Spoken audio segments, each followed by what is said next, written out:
We've just seen a few of these yearlings, foals, 2-year-olds and 3-year-olds here at Yorton Stud. What do you think? It's pretty impressive, isn't it? Oh, it's a marvellous collection of horses. There's so many lovely foals. Then we go into the 2-year-olds down the bottom there who have done tremendously well. There's some lovely horses there. And then, of course, these yearlings who, when you see the difference they've done over the last 9 months, they've just turned inside out. And they could be probably the best bunch of yearlings you'll see probably anywhere around, I'd say, because the mares, of course, here there's 10 or 11. A lot of these progeny by Blue Brazil, who of course stood at Yorton and now gone to Rathbarry. And he's been a big success. His foals and yearlings and his 3-year-olds have all sold brilliantly well.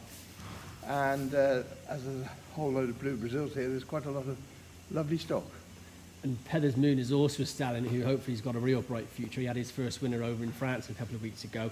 We've seen a son of him out of Cape Grace, who herself, as you said, was a pattern class winner at Aintree for Nicky Henderson. Yes. And well, Cape Grace is one of the original families that James and Jean have had for years now. It's the original family. And of course, that's the Denman family, which has become synonymous with the whole family here. And Pedders Moon has got some exceptionally good-looking 3-year-olds he sold this year at the stores in a tricky year, you could call it.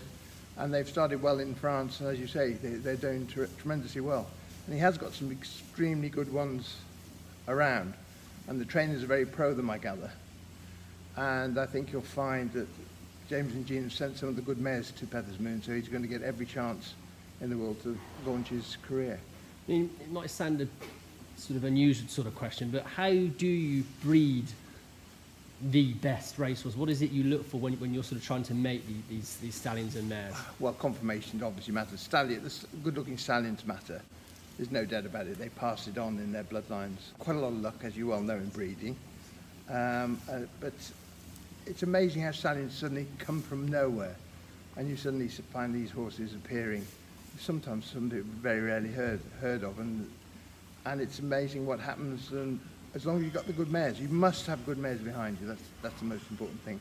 And of course, here at James and Jean's, they've got a collection of some of the best mares you could wish to see.